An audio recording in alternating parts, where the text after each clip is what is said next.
back. I promised you guys a look into me mixing my fertilizer in my big garbage cans now. I showed you in a gallon, and I'm going to show you now in this big garbage can. And like I said, both of my garbage cans are both 32 gallons. This water is pure reverse osmosis water, and I will show you on the meter what it reads. There you see 000.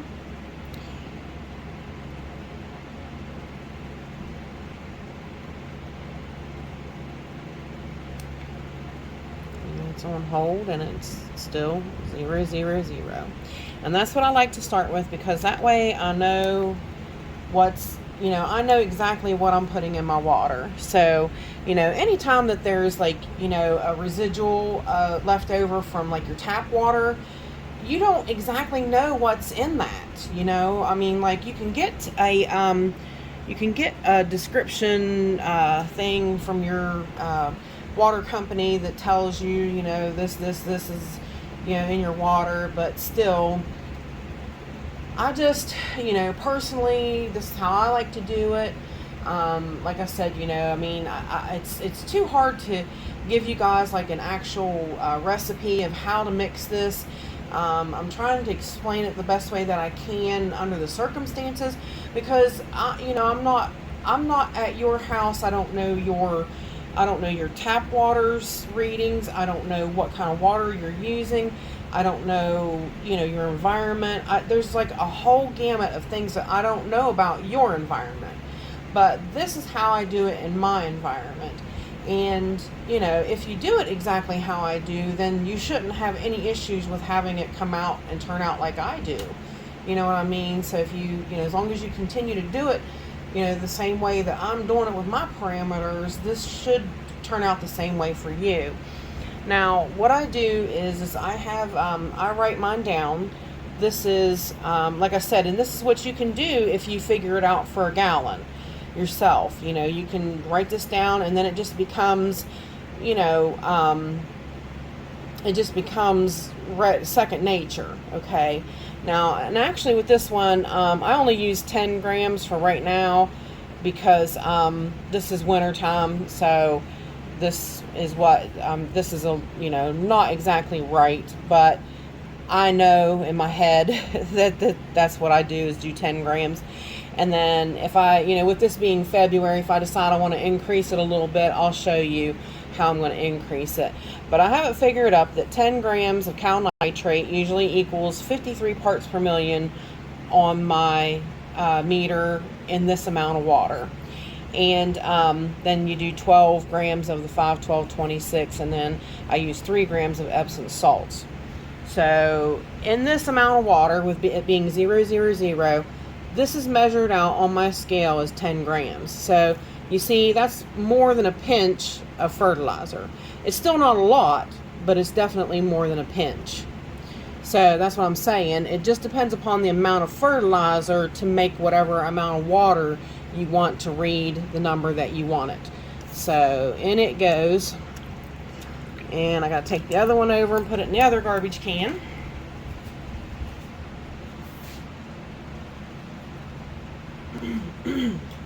Now my other garbage can has a little bit more, it's a little fuller, because I took a gallon out of here for the humidifier. So this one is a little bit lower, so it might read a little stronger. But get it mixed up. Get my witch's spoon out. My witch's spoon, and mix my brew. And sorry if it jingles you guys around, because you're connected to the garbage can.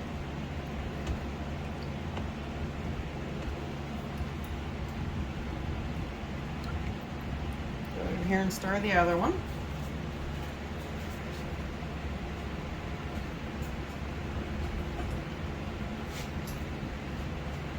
And like I said, this is just the cal nitrate right now.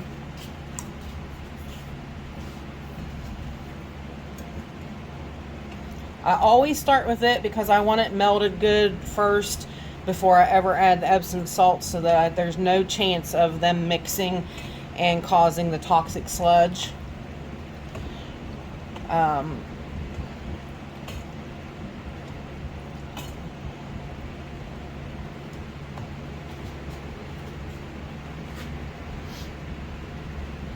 So I always try to mix them as far apart from one another as I can.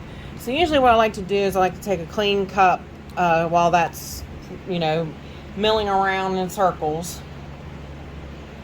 and take my meter. It is at 000.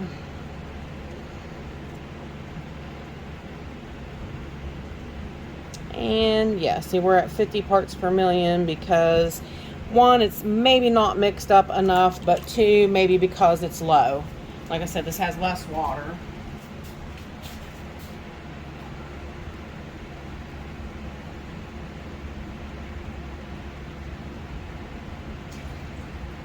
This one,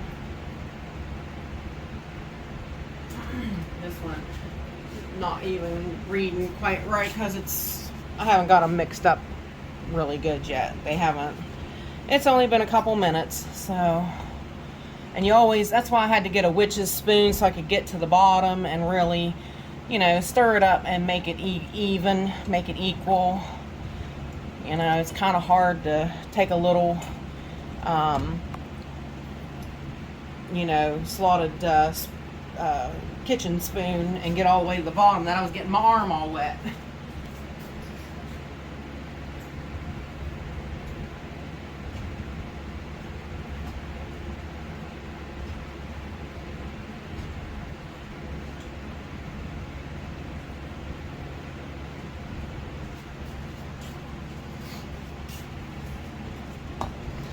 Alright, check it one more time here.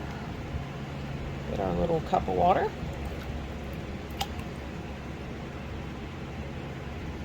Now see, yeah, just that quickly it brought it up to 51 because it just wasn't quite mixed up good enough yet.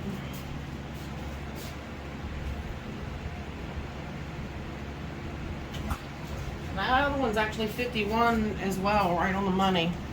I'll tell you what, I'm going to stop you for a minute. I'm going to let these guys sit for 5 minutes. Like I said, I normally do. That's what I do, is I let them sit for 5 minutes. And then I come back, stir them up really well, and I check the check the TDS then. So hang tight and I will be right back. This channel is sponsored by the Orchid Supply Store. It is literally your one-stop shop for anything and everything you could possibly need orchid related. And they even sell orchids. Use my name code Hillbilly in the code section for a 12% viewers discount. So go check them out, y'all. Okay, we are back. Now, I added 1 more gram. I measured it out on the scale, 1 more gram, because I wanted it to be a little more than 53, which it worked out really good because it wound up making it 56. So that is perfect. See, 0. So 56 is good. That upped it a little bit, and I'm absolutely fine with that. So now we're going to move on to the 5/12/26. Now I have them pre-measured out, and as you can see, again, a lot more fertilizer than it takes for a gallon. But of course we're doing 32 gallons, that's why. But you still see, I mean, for 32 gallons, that's not a lot, and it doesn't use a lot of fertilizer. So I'm gonna dump that in. And the cup was a little wet, so I have to really swish the stuff out of it. Add this one to the other one.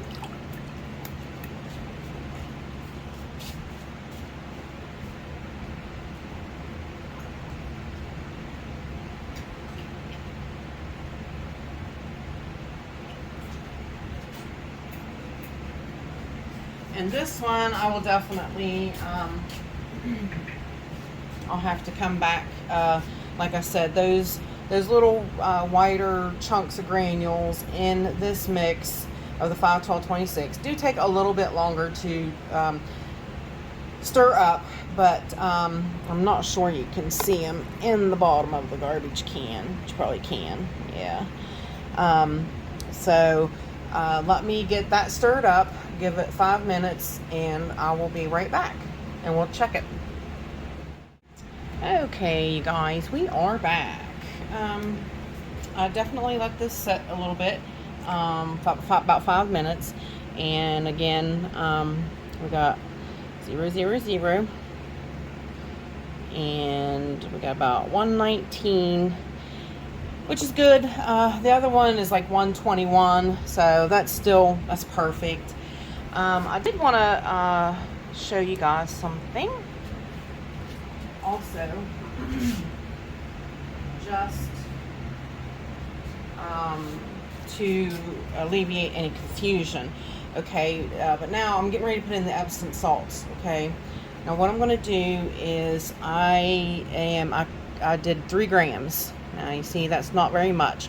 Now I wanted to explain to you about these little shot glasses. I want you to understand this is not your typical size shot glass. Okay, this is a typical size shot glass. So this is like an extra small type shot glass. So this is your standard size shot glass here.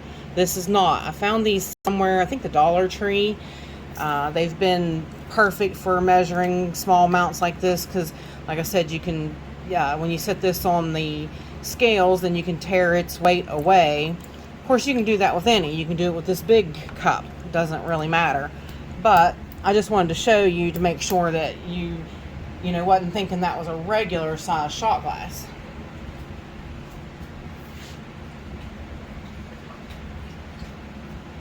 Alright. Now, again, we're going to let that sit. We're going to stir it. Stir. So it has some movement to keep it melting.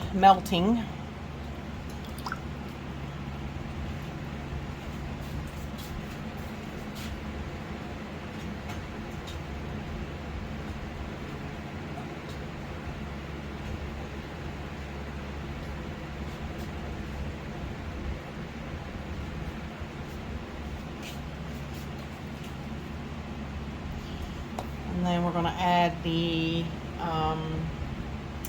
sea kelp.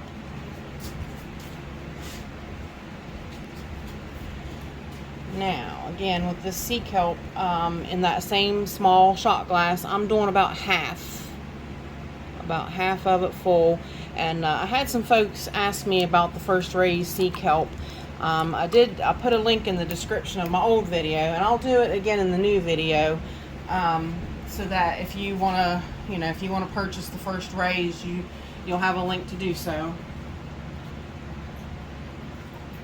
They used to sell it on Amazon, and I think they got away from it because maybe Amazon, who knows? I mean, I don't know if Amazon charges them or anything like that, but it's just as easy to order it from their website, So it doesn't make it too much harder just to go to their website and pick it up. But like I said, I personally like it because I find that it's not as over processed and brown.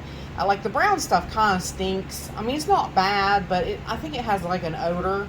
And this don't have any odor at all, and it's very it's clean. It's, like I said, it just looks like it's just been milked from the leaves, honestly. And I was also talking about to another person about how that it does have not only just the hormones in it that the orchids need, but it has the auxins too, which is really important. So it's always good to have just a little bit even of seaweed in your mix. Now, see, a lot of people want to, that's what me and her was talking about. It was Amy from Orchid Whisperer. A lot of people want to right away say that some weird genetic mishap is due to, you know, the hormones that you're giving them in sea kelp. A lot of times I think sea kelp gets blamed when that's not the situation. Sometimes you just have genetic mishaps that happen in your plant. You know, these things they have so many generations of plants in them, and so many different things that, you know, can go wrong as the plant gets older, matures, and that kind of thing. Because I actually thought that the one plant she was talking about was one of her pylorics, and I'm like, well, pyloric automatically, because it's pyloric, has a genetic mutation that made it pyloric, so it's gonna tend to have weird spikes and weird things happen, you know, from time to time. So yeah, just sometimes, I mean, it doesn't hurt to kind of eliminate it, but, you know, I mean, don't eliminate it for all your plants. If you got one that's acting up, then do it a little differently. But, you know, if it's working for all your other plants, don't fix what ain't broke. There you go. Don't fix what ain't broke. Isn't that the saying? Isn't that the way it always goes? Don't fix what ain't broke. Or don't mess with it. If it's working, don't mess with it.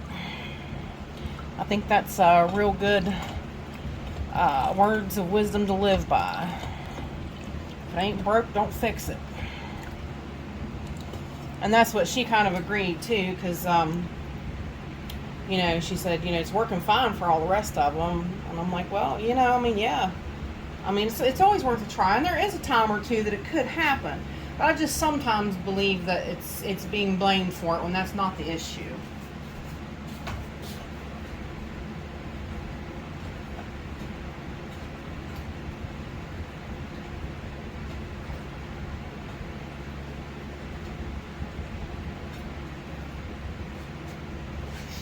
Here I am taking up for sea kelp. Sea kelp's being bullied, guys. Oh, mercy. Alright. Let's check and see what's happening. We've got 0, 0, 0. We've got... it started to do 132 and it came back down. 130 is pretty good. 131, pretty good. I'll take that.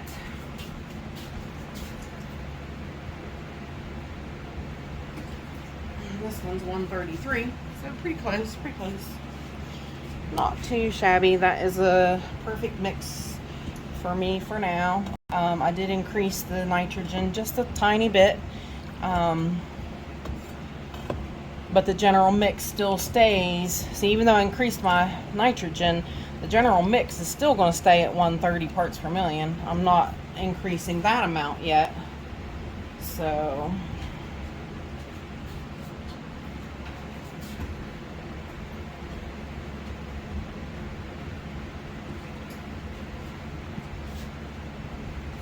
things are warming up, though. The temperatures are really, they were really warm this week. But now, of course, today we have rain, and still gonna be like 60 degrees, but it's raining. Of course, I'm not 100% sure when this video will air. I wanted to air it Friday, but yeah, it's still 131. I'm good with that. So that's basically my mix, guys, and that is how you do it in a large garbage can. So, that is how I mix up my my mix in the big garbage can. And like I said, we did the one in a small amount of water, and then we got this one in the big mix. And it's the same thing. It's the same, you know, like I said, you see how every time I check the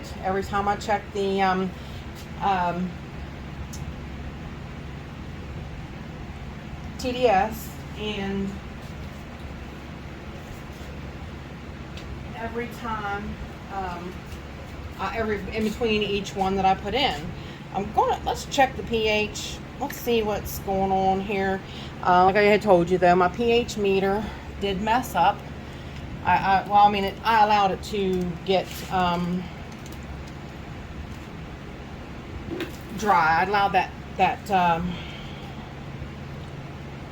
see, it has a, I'm not sure it'll show you or focus on it. It has a, like a wick that I allowed it to dry out. So, but I've left it set in that since the last time.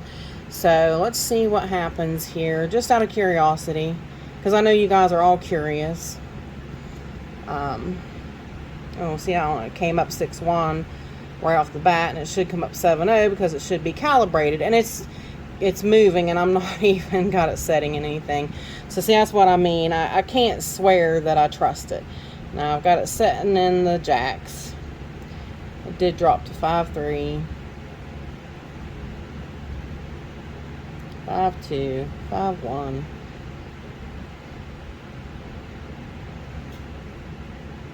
5.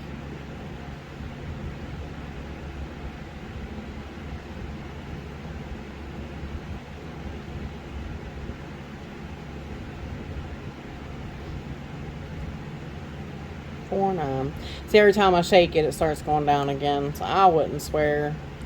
Like I said, anytime that I've ever tested this before, it's always been between 5.3 and 5.5, and that is totally acceptable parameters for the jacks.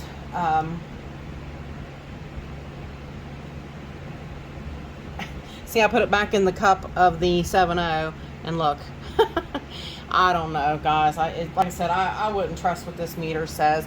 I'll see about getting a new one, because, you know, I know you guys are interested in it, and like I said, it all depends upon how expensive it is, though. That meter's not particularly cheap, and like I said, the other meters, you have each individual solutions for, like, you have like a 4.3 solution that you have to mix it and calibrate it to that, and then you have a 5.0 that you have to mix up in water and calibrate it, and then you have a what is it? I mean, it keeps going. 5.5, you have to mix it up and calibrate it, and 5.6, mix it up and calibrate it, and it's like that's a lot of mixing work and everything to get it calibrated. So I like this one because, you know, it calibrates directly from 7.0 and that's it, and then it adjusts to whatever your water is, and I liked that. But like I said, that particular meter is not that cheap, and the other meters that do, you know, that you do have to use the mixes for, they're cheaper. They're a lot cheaper, but it's just, to me, it's too complicated. I like to keep it easy. I really do. I really do. So anyways, there is my fertilizer video and mixing in my big garbage cans. So please, if you have any questions, please feel free to, you know, leave me a message in the comments. And with that said, I appreciate all you beautiful, wonderful people stopping by and hanging out with me. And bye for now, y'all. Till we meet again.